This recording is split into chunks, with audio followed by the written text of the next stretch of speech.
Good evening. I'm calling the special meeting closed session to order. And Madam City Clerk, would you please read the roll call? Good evening. Councilmember Grindley is absent. Councilmember Kelly? Present. Councilmember Bailey? Present. Vice Mayor Romero? Present. And Mayor Walker Griffin is currently absent. Okay. Thank you. And then tonight's a special meeting, so we did that. Madam Clerk, is there any public comments? At this time, there are no in-person attendees, and currently we do not have any Zoom attendees. That will close public comment. Thank you. Okay. Then I'm going to go to the next item, which is the, no, it's not there, which would be the, because it's Mayor Alexander Walker Griffin is not available, but he is remote. Mr. City Manager, can you explain, please? Thank you, Vice Mayor. I have our City Attorney, Patrick, who is going to be walking us through the procedures for the new Brown Act provision. Happy to do so. So you see on your agenda, there's an item 1A. This is where we've preloaded the agenda, so to speak, to allow for a consideration on the part of a council member to attend remotely.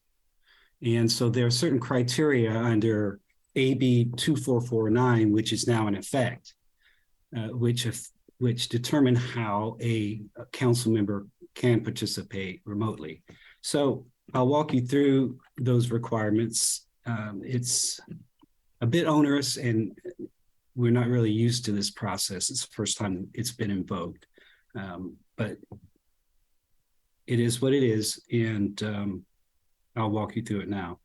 So first of all, the council member who is requesting to be able to participate remotely will have to submit a statement in writing, and that's happened.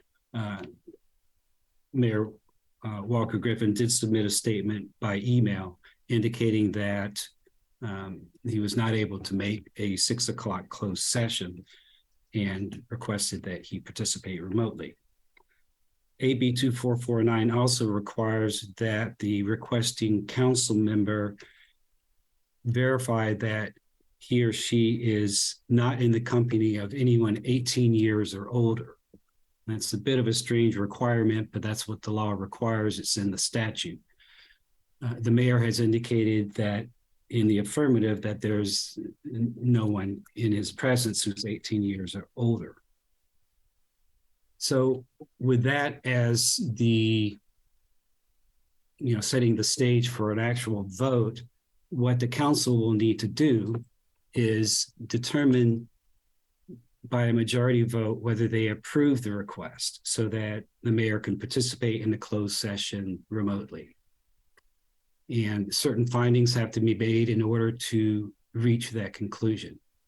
And I'll read off those findings for you, and I will indicate on each point whether that criteria has been met.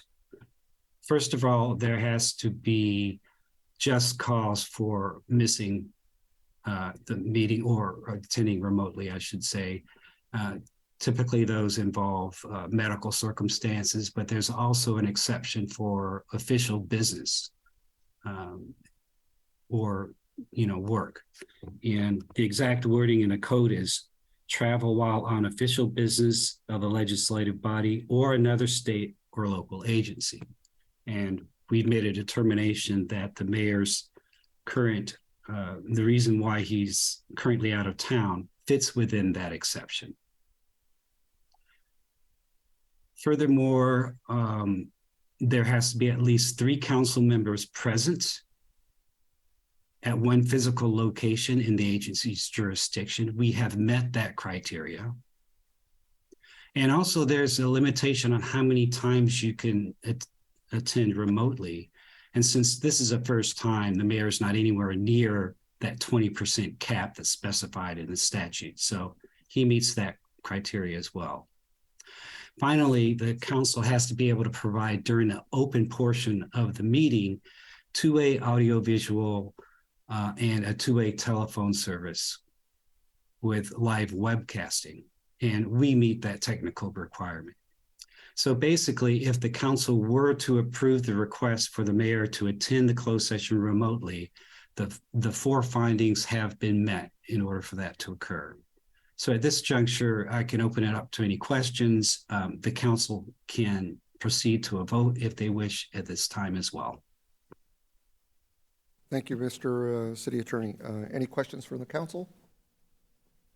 No? No. Then, seeing that, that the findings show that Mayor Alexander Walker Griffin can attend remotely, do I hear a motion to adopt that? I will make a motion to adopt that. I'll second. Okay, then, all those in favor, please say aye. Aye. Aye.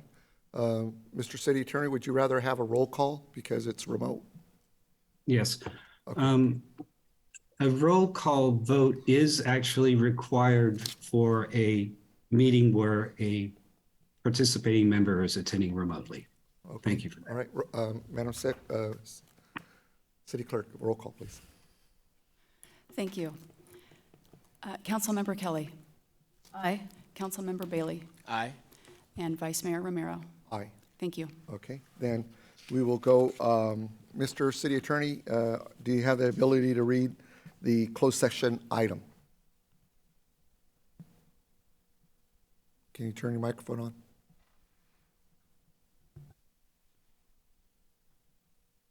Sorry, I'm switching screens here, so bear with me.